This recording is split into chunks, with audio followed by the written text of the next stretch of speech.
Yes. Okubagamba nti kanze kitegeeza nti mba sivuddeeko. Naye mba nkugamba nti weesibe 2 tukubuulire ebika by'endwadde mu nte. Ojja kulaba n'obubonero bw'endwadde bwe tugenda okumenya. Obulwadde nnamba 1 obukyali terrible bwe bayita foot and mouth. Buno butente ne buleetera n'ebitundu okubiteekako karantini. Ekirungi kiri nti vaccines mu Ministry ya Agriculture gye ziri. But the question is, bannaffe abo abaliyo, do they take time okujja okusomesa abantu ku bika by'endwadde zino? Gwandaba ekibuuzo ekyo kikyo. 2, tuve ku ministry ne tukka wansi ku district level. Ekinnuma nti district erina entambula. District veterinary officer alina emmotoka eyiye nga ye seemu si 2. Balina ne pikipiki. Balina ne be-secretaries ku district. Naye okuvaayo bajje basomesa abantu, honestly speaking, ekyo kyagaana. Olw'ensonga they are paid. They are on the payroll. Kati ffe abajega abalumirirwa eggwanga lyaffe ne bannayuganda baffe we tutandikirawo channel eno Living Agriculture bali tubeesonyiwe kuba abo bantu ba President Museveni.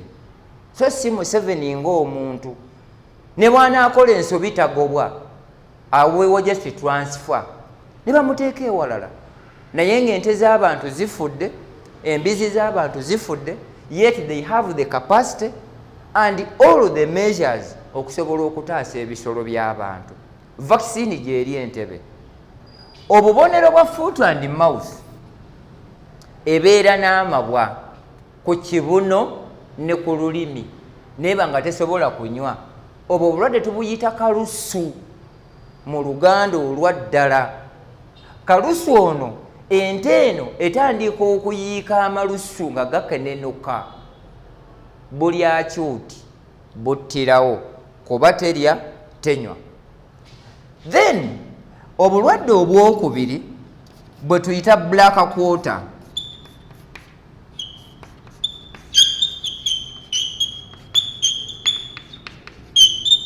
Buno obulwadde buno bwe buleetera ente neefuna ebipaapi neeyulika neyeesalasala n'ebanga eyeeriddwa omuliro.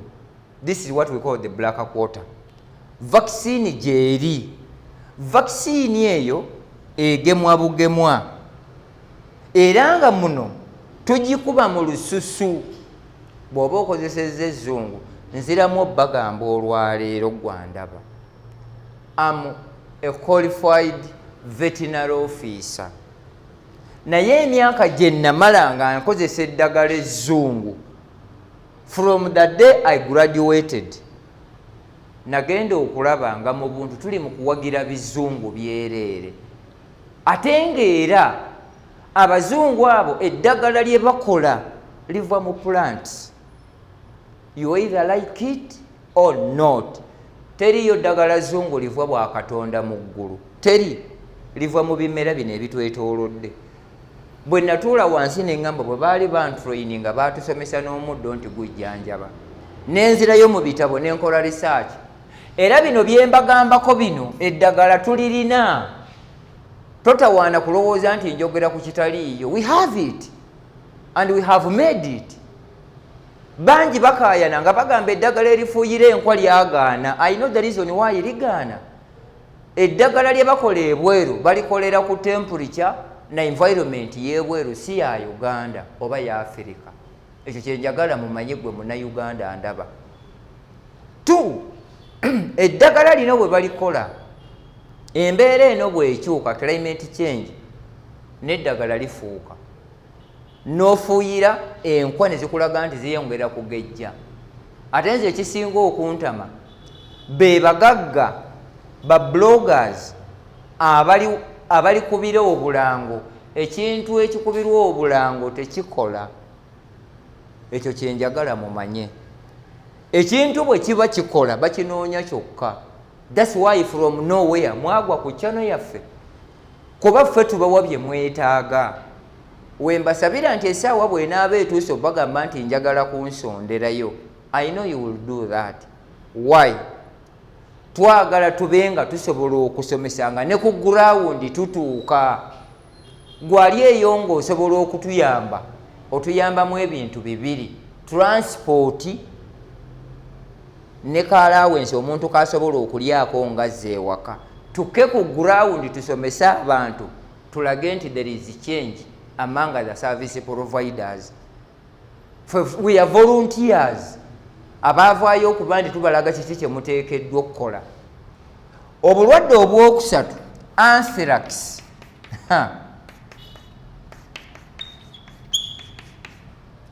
Obulwadde bwa anthrax bwebwo okulaba ente ng'evaamu omusaayi mu nnyindo n'evaamu omusaayi mu matu. Oluusi omusaayi ne gufuluma ebweru oba mu kamwa, naye nga mainly gusinga kuva mu matu na mu nnyindo. Buno babuyita anthrax. Still vaccine yaayo gyeri, naye abasawo bameka gwandaba abaali bavuddeyo okwo ne bagamba let's do this. Tebakikola olw'ensonga tebibakwatako. Ate nze kino kankibagambe, emirimu gino gye tukola tugikola lwa nsonga bbiri. One, eriyo omulimu gw'ogendamu by chance. Omuntu afunye omulimu by chance is a salary earner. Ne wabaawo omulimu gwe tukola by choice nga kivudde ku ntobo ya mutima gwo, ye baffe ne tusalawo nti tuweereze eggwanga, Mukama yagenda otusasula. Gwe bw'oba oli eyo n'olaba nga kyensomeseza gye kiri ne bompeerezaayo siringi 10, neebaza ne manya nti you have appreciated, naye nga sirusabye. Yenjawulo eri mufu abaweereza. Anthrax tugema vaccine gyeri, naye obubonero kuva musaayi mu nnyindo bwo butta.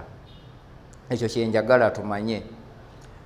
Then obulwadde obwokuna nabagambye tugenda tambula mpola mpola, kasavu kanyama. Obulwadde obwokuna bwe tuyita foot rot.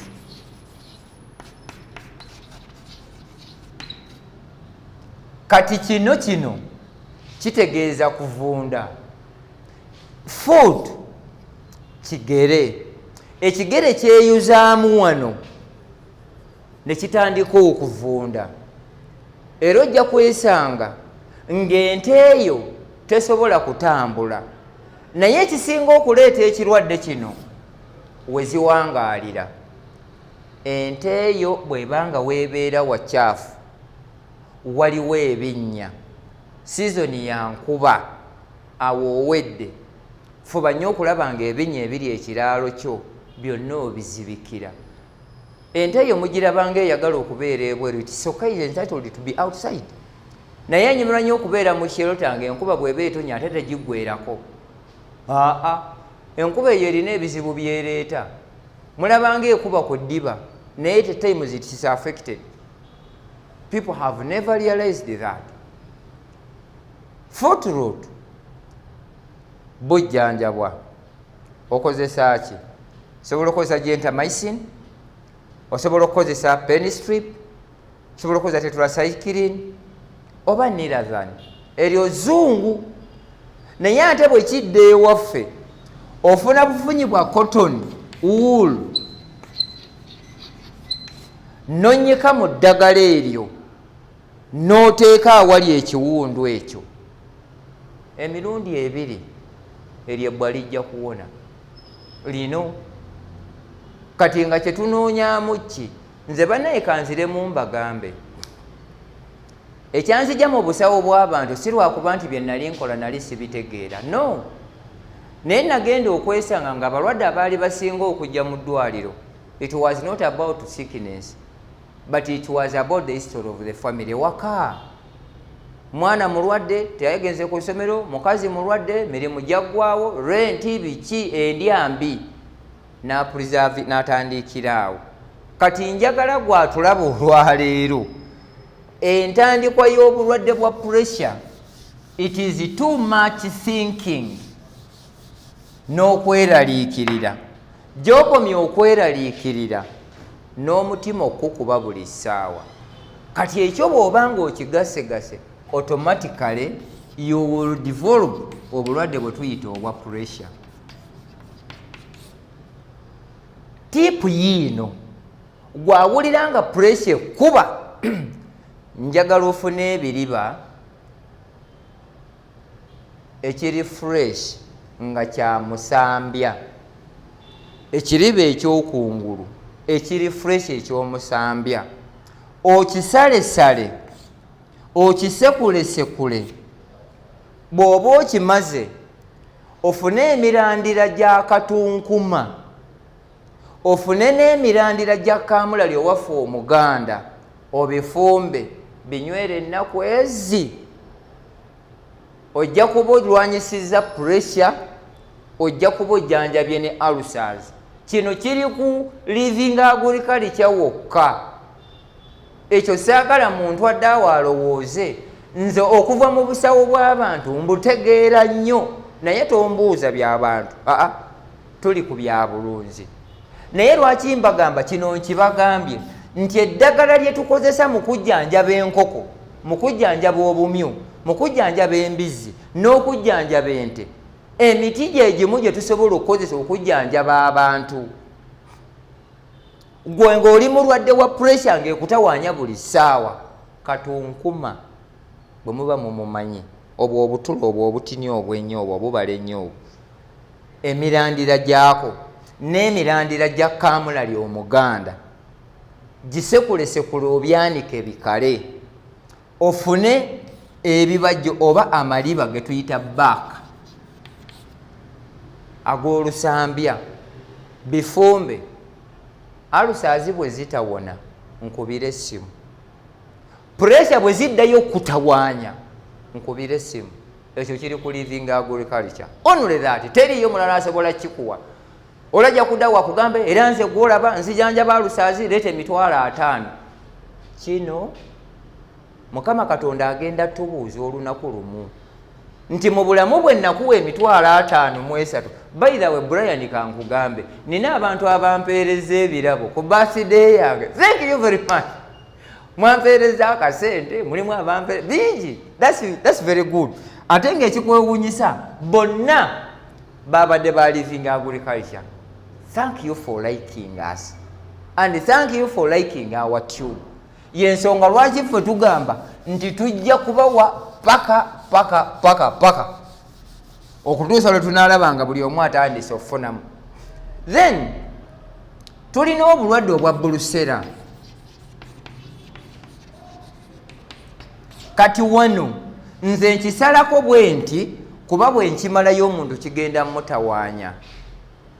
Bulusera buno bwe bulwadde obuleetera ente obutawaka, buleetera ente okuvaamu amawako, buleetera ente okuzaala ebyana nga bifu, era mujja biraba. If that happens, omanya nti brucellosis bwe bulwadde obutawaanya ente ezo. Ne bwe ziba mbuzi mwekiri, ne bwe ziba mbizi mwebuli. By the way, mu bisolo byonna endwadde ezisinga zifaanagana. Ekizaawulamu kimu nti mu mbizi tulina swine fever, mu nte tulina foot and mouth. That's the only difference. Naye endwadde endala zonna ze zimu era n'enzijanjaba y'emu. Ekyo kyenjagala tumanye. Naye nga obulwadde buno still vaccine gyeri eyeegema obulwadde buno. naye nze obuzibu bwange bulijjo nze nziramu bagamba nti ng'oggyeko gwali ku tube ku channel yaffe tolina walala woogenda bisanga bali beeranga byabwe n'akugamba tulanga eddagala erijjanjaba alusaazi naye nga honestly akulimba mugambe nti mpa ebikolo nze mbyekolere ajja kugamba oyi mulalu eriyo kampani egaba ebikolo bye bakolamu eddagala kati ffe ku living agriculture kyaffe twagala obeere musawo wa bintu byo kati eriyo abo abatasobola bifuna abo nange benfunamu akasente mutebi nangamba nti owaaye nti embizi ya gundi yaganye nti balabyeyo outbreak ya swine fever naye eddagala eribikola tewali nkiddamu kibagamba as it is raining now swine fever agenda kwera embizi zammwe what you do tumya eddagala tulirina erigema swine fever tumya eddagala erigema Newcastle mu nkoko tulirina made from plants bino si byakwewaana no tetujja wano kwetimba bwetimbi abalikozesezzaako bebawa obujulizi bwetugambira nti mukama aligenda okutuyita nga gavumenti naye yeevuddemu negamba nti naye ddala ddala obusajja buno katubunoonye bulimu omulamwa gwe tusobola okugatta ne bayamba abalunzi baffe nze ngamba abantu always nti poverty is insecurity. Poverty is insecurity. Gwe bw'oba olunda nte eyo sikusuubira kuleka nte eyo ku ttale n'ogenda mu kwekalakaasa. It cannot happen there. So kati muno bwe tubanga tugamba nti twagala kulaba ngeri ki kye tusobola kwasaganyaamu kintu. We need to help our community. When we talk of helping them, we are empowering them to stand on their own feet. Tosobola kuleka nkoko zo mu nnyumba yazo nti ogenze kuba mayinja mmotoka zitambula unless ng'oliko ekikyamu. Tosobola kuleka mbizi zo ziri awo nga zifanjala nti ogenze mu kwediima. It is not there. So nsaba mu abo bekikwatako. One, nsaba ministry ya gender eveeyo erabe programu gye tusomesa esobole okugissa mu bantu. Nsaba ministry ya security eya mukadde wange Jeno Jimu Muhwezi. Abantu bwe banaatandika okusomesebwa okubaako bye bakola on the ground tebagenda kuyiika mu nguudo. Ministry ya Internal Affairs ekwasaganya ku law and order. Abantu beetaaga okusomesa on the ground kiki ekibafuula idle na kiki ekibeetaagisa okubafuula bize. Obumenyi bw'amateeka tugenda kendeza n'amakomera okugamba tusaba amakomera malala. No. Omanye nti omuntu bw'akola ekikyamu aba yetaaga kukebera mutwe si kusiba. Naye abamu olukolamu ekirowano nti batwale ku poliisi. No, these people need counseling. Naye nga all in all okubula n'obutamanya bye bakola kye kibatwala mu oyo nonsense. Tuzeeyo mu bisolo byaffe. Omanye eyo nayo ntera okutalikirayo. Naye nga abantu baffe abamu balinga pikipiki. Bw'otabasamba tebaaka. Tulina obulwadde obwa coccidiosis.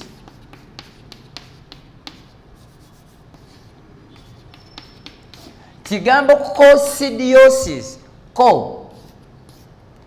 Then sidiosis. Kino kitegeeza kiddukano. Naye nga kya musaayi. Bw'olaba ente eyo nga yeddukanidde yonna. One, ojja kusangamu omusaayi, the blood stains. Oba engeri y'ebyovuyovu. Kiva ku ki? Ekisooka kiva ku mmere gye zirya. Eri etya. Amazzi ge zinywa gali gatya. We zisula wali watya. It is the cause of this coccidiosis. Mu nkoko gye ziri, mu nte gye ziri, mu mbizi gye ziri, ne mu bumyu gye biri. Kati mu bantu tubuyita dysentery, kye kiddukano eky'omusaayi. Nze we nabeerera nga nkyali mu ddwaliro ng'omuntu n'aŋŋamba nti Isa nziruka na musaayi mugamba walidde B. Coccidiosis or dysentery, it is the direct contamination of feces. I need to be very clear about that. Mwe abalunda enkoko nga ziwezezza emyezi 2 siraba lwaki oddira drinker n'oddira feeder n'ogireka mu nnyumba y'enkoko zijjeemu in the evening zireme kupamamu. Bwe zinaapamamu gwe wonoozuukukira ogenda oziwa amazzi n'emmere nga zimaze okulya mu bino bizaapamyemu. Coccidiosis agenda kutawanya all the time. Mwe abalunda ente ente bw'eba emaze okulya n'eba nga maze okunywa, do one thing, bino bifeeders bino clean them. Bw'obiyonja n'oba ng'otaddemu kye weetaaga, nkakasa ng'ogenda kulwanyisa obulwadde bwe tuyita obwa coccidiosis. Coccidiosis kiva ku bukyafu. Ekyo kye njagala gwampuliriza nandaba essaawa eno osobola okkimanya. Ekyo bw'obanga tosobodde kikola kitegeeza ojja kuba oyina obuzibu. Kye mbagambamu ensonga eri nnyangu nnyo, kubanga oli ayinza okulowooza nti tuba twetaaga ki, nti lw'olibeera awo essaawa binanga essaawa kasita ziwera essaawa emu ezaffe ez'omu Luganda zibeereemu, naye ey'omu Luzungu it is 7:30. Obudde bwe butuuka wano obw'okumakya ziteekeddwa okubanga feeders ne drinkers ziyonjeddwa, naye mwabamu mugenda ne muddira obutiba bwammwe mwe buliira ne bufukamu ne zipamamu ate n'oyongeramu bwongezi mazzi muno. That's poor hygiene. Obudde bwe buwera essaawa emu ey'akawungeezi oba 12:00, bino ebiri muno byonna bijjeemu, clean them. Mu nte ne bwe muba mbizzi ate ente eyo always gitwale ku ttale ng'omusana gwase, togikeeza ku musulo. Buli lw'ogikeeza ku musulo egenda kulya omuddo oguliko amagi agagenda okuleeta kye tuyita worms. Enfaana zitambula kiro, enfaana zonna oba enjoka zonna zitambula at night. Oyina gamba nze gwolaba nkeera ku makya n'entwalayo ente yange nga tebunnakya bulungi n'erya ku musulo. Please beera mu kiraasi, tokigeza. Obudde bwe tulina okutwalira ente ku ttale tandika n'essaawa 1:15 paka ku ssaawa nga 3 ng'omusulo gukaze. Naye mbagamba nti sizoni y'enkuba tusuubire endwadde mpitirivu. Now obulwadde bwe twandiyisenga obulala nkikonyeeko wali, these are worms. Tulina intestinal worms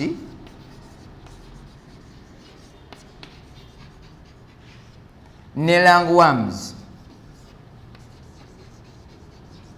Intestinal worms zenjoka ez'omu byenda. Omanya otya ng'ente ezo zirina enjoka? 1, kusituka bwoya. Obwoya buyimirira buti ne bubanga bwe basimbye obusimbi. 2, kukolola. 3, obusa bwazo bugiramu enfaana, and of which we have different types of worms. Tulinamu thread worms, ne tubeeramu ne tapeworms, ne tubeeramu ne roundworms. Roundworms ge gano agafaana agawanvu. Kati threadworms bwe buno obubeera obungi ennyo. Then tapeworms kino kigenda kikutukako bukutusi kiti, ezibayita tapeworms. Ente eyo bw'eba erina ezimu ku zino enjoka, billa 1 ejja kuba teryanga bw'oyagala. Ekyokubiri ejja kusala weight. Ekyokusatu production ejja kendeera.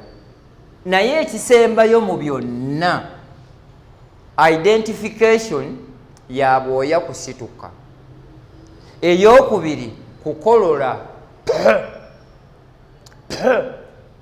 Keeba embuzi, keeba embizzi, keeba endiga, kebeera embwa, kyonna ky'owulira nga kikolola, that's a sign of worms. Then kyetuyita langa worms, ezo zo zino enjoka zikwata mu mawuggwe. Ente ekolola n'owesalye n'agiwulira ng'ekolola. Obulwadde buno ekisinga okubuleeta biri ebintu bisatu. Amazzi ge zinywa ziganywawa, gali mu mbeera ki? Ekyokubiri, omuddo gwe zirya muddo kika ki? Zigulya ssaawa mmeka? Ekyokusatu, naawe nga ggwe omuntu emmere gy'oziwa at times tuzitabulira. Eri abagula enkyenga, eri abazitabulira emmere. Bw'onoowa ente eyo emmere ng'enkyafu nga yakwata ebitole, you are promoting worms. Ekyo kyenjagala omuntu omulunzi wange andaba obeere so keen and vigilant mu bino bye tusomesa. Tekikwetaagisa kukambuwalira mulaalo wo. Lwaki tewakeezezza nti abamu babikola mu butamanya? Enjoka zino tuzijjanjaba mu nzijanjaba ya mirundi 3. Kyenjagala omuntu amanye, treatment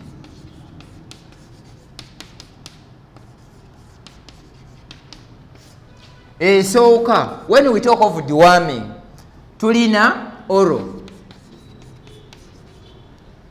Eyokubiri, eno yo eri injection. Eno oral eno nsaba abatulaba nti mu nsi mulimu abasajja. Eddagala lyetuwa abamu mukozesa diamond, abamu liverfast, abamu peperazine, abamu ascarex, abamu liverside, abamu nirazani, bingi. Naye nga lino lyonna olo lyakunywa. Kati omusawo kugenda agula eddagala nga lyakunywa, addire miruzi 2, 20 mils, ayiwe mu ccupa eya soda, ajjuzeemu amazzi, lijja kuba diluted, terigenda kukola. Akugambe njagala emitwalo egi 4, naye nga miruzi zino bw'ogerageranya ne sente zeyaliguze aba akubbye. Kati awo owedde deriri oral. Eryokubiri lino erya injection, tukuba mpiso. Eddagala ery'empiso lino mulimu erya Germany, mulimu erya Holland, mulimu erya Belgium, mulimu erya Korea. Naye nze mu kutegeera kwange eddagala which I recommend bwe muba mwalemera mu zzungu, kozesa Holland, kozesa Belgium, kozesa Germany oba Netherland oba Switzerland, ennyo UK. Naye olw'okuba mwagala layisi, mugenda gula lino eddalalala, muwedde. Eddagala lino tuli comparingira ku percentage. Liri ku percentage ki? Si kulowooza nti ojja kumala gava eno ng'oduma omale gagula buguzi ddagala. It have the percentages. Waliwo oli ojja osanga nga percentage eri 5%, lino liba nnafu n'osanga 10%. The bigger the percentage, the bigger the effectiveness. Ekyo kyenjagala tumanye, kubanga nze gwe okusalawo n'ogamba nti nedda, nze data wange ayina kugendera ku living agriculture. Awo kiba kitegeeza nti kyoba weetaaga okukola ate njagala obe nti ate gwe osinga ku musawo agenda okukujjanjabira atali nze, kuba nze ngenda okujja nga mmanyi kye ngenda okukola. Nze sigezesa ddagala nti kansooke ngezeseeko lino, bwe linaaba terikoze nkozese lino. Akola ebyo musiru, kyakola takimanyi. These are people are stupid. Tetugezesa ddagala mu bisolo ata mu bantu. Naye ogenda awantu n'ogula eddagala n'omugamba enkoko zange endwadde twala ku lino bwe linaaba terikoze ono ne lino. That's very stupid. Kyakola takimanyi, they are just gambling. Kyenjagala gwatulaba obeere empowered in managing your farm. Njagala obeere musawo wa faamu yo. Kimala kugaana kubira mutebi omugamba omanyi nti yenoonya yisanza mbuze aŋŋendere ku faamu egindi kino kyagaanye. Tujja kihandolinga. What we need is your transport. Bwe tukukolera ne bikukolera n'osiima ng'otuwa akasiimu ninga akasiimu akasinga Mukama yagenda okukatuwa. Ate kati nammwe abali abamu muli mu byabufuzi singa mugamba ku muzeeyi naffe n'atuwaayo okwo ku kikutya awo tumanya nti tukola naye wa now kino bwe tuba tukimaze tulina bye tuyita pesticides. Pest no anti nalemeramu luli olulimi kye tuyita parasites. Kati mu parasites zino tulinamu ez'omunda n'ebweru. Ez'omunda tuziyita endo parasites, kati ez'ebweru tuziyita ecto parasites. Kati ecto parasites zenkwa, kawawa, bisekere, nvunza. Bino abantu bakaayana. Eddagala lyetugula ne tufuuyira enkwa zeeyongera kugejja, muligulawa, mulikozesa mutya? Eddagala lyetugula bwe ziwa enjoka zeeyongera ate kugejja bugezi munda nte ne zifa, eddagala lyemukozesa muligulawa, mulikozesa mutya? These parasites byebiwuka ebitawaanya ebisolo byaffe n'ebinyonyi byaffe n'ebirime byaffe kungulu ne munda. And these parasites can be treated and prevented. Mmwe abali mu byalo eyo ng'omanyi omuddo gwe bayita muluko, gunoonye gye guli ofune ekintu kye tuyita ekigoogwa. Ekyo nakyo bw'oba okifunye n'obingattira ofune lwe bayita oluwoko. Ebintu ebisatu bino gattako red pepper. Bw'oba osobola okubifuna n'obinkuŋŋaanyiza ogenda kufuna eddagala erifuuyira enkwa n'otoddayo kugula ddagala zzungu lyonna billa bino. Naye abantu ne batagala lwakuba nti nkuwaddeko kino, waliwo ne kye tuyita enfoodo. Olajja kumbuuza ate oba ekyo neeki. Then ne kadumbula.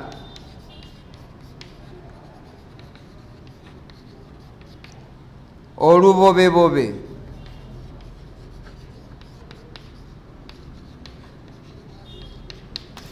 Ebintu byemmenye wano honestly lyeddagala lyetukola okufuuyira ente n'otoddayo kugula ddagala zzungu lifuuyira. Bino byolaba bino ebimu biri mu lusoga nga mu Luganda sibimanyi.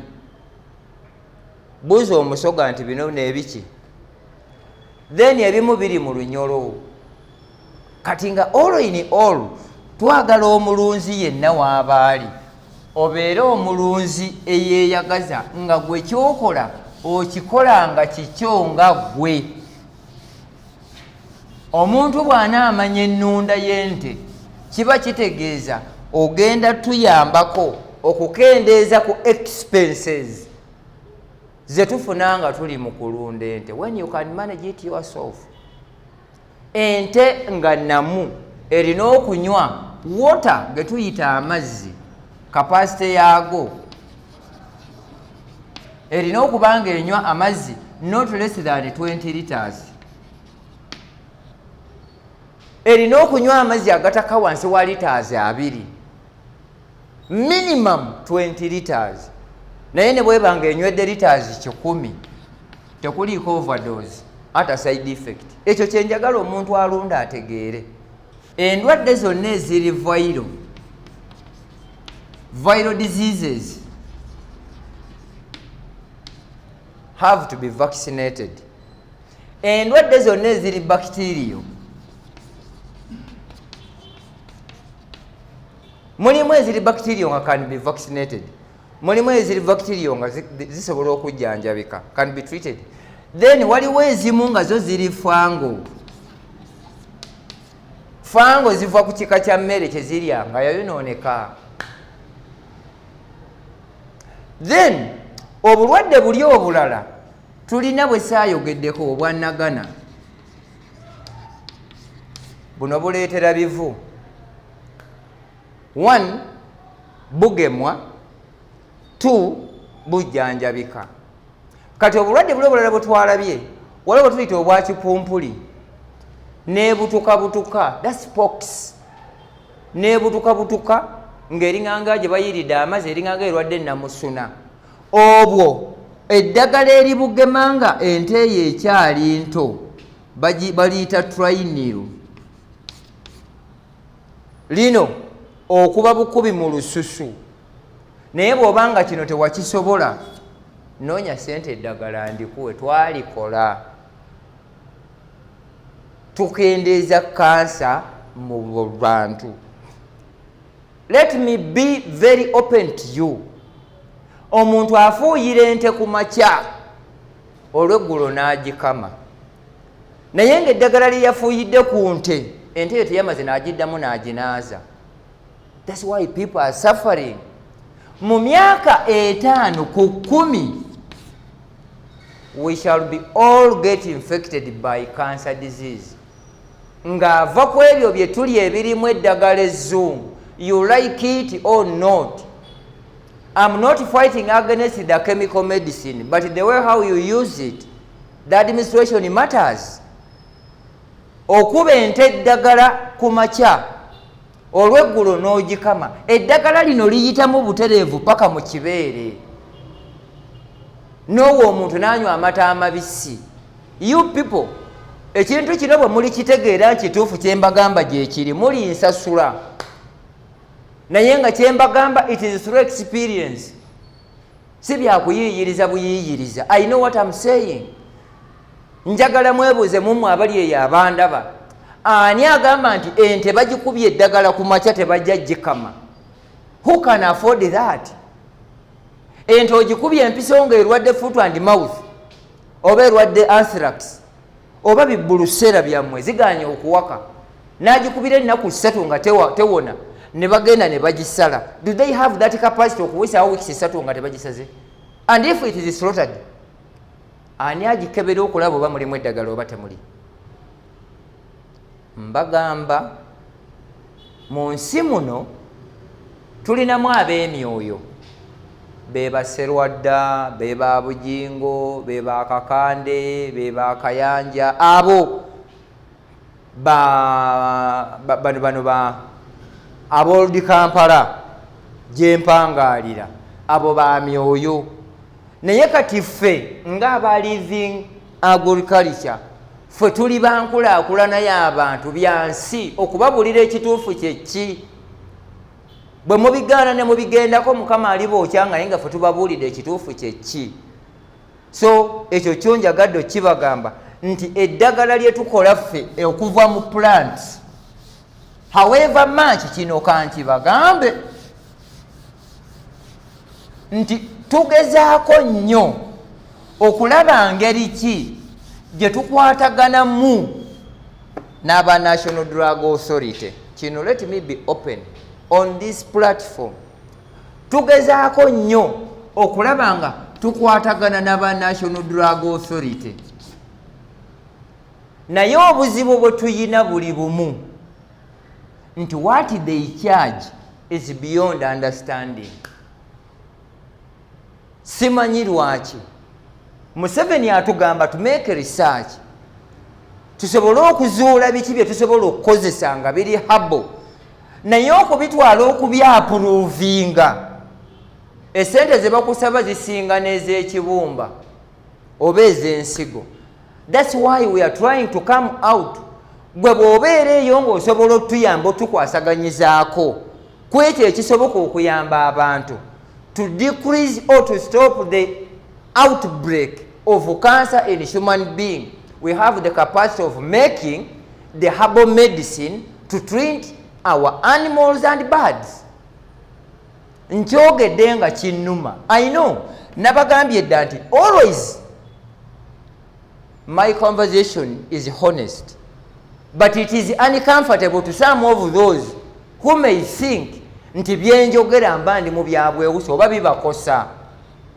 Bino byandibadde birina tukolerwako ku bwereere nti bw'oba ovuddeyo kuyamba bannayuganda, what are the contents nti ze zino. Owulidde abantu abakozesezza bye tukozesa they witness nti kikola. Naye olw'okuba nti ebintu bya gavumenti birimu oli mwana waani, gwani, wasoma otya, oyina sente mmeka, teri asobola kuyamba okujjako gwandaba.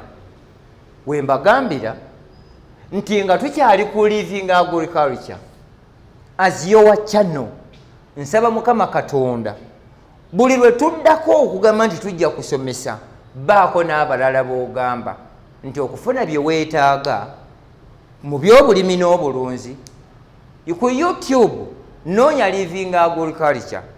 Kuliko omwami gwe bayita Mutebi Brian n'akasajja ke bayita Kaisa Luigare akajja okuyamba omuntu wa wansi okukendeeza ku nsaasaanya z'essente. Mukama Katonda abankuumire, tugenda kuddamu mu episode nga ya luzungu eri abo bannaffe abalala abasigadde nga tebakwataganye. Mwebale.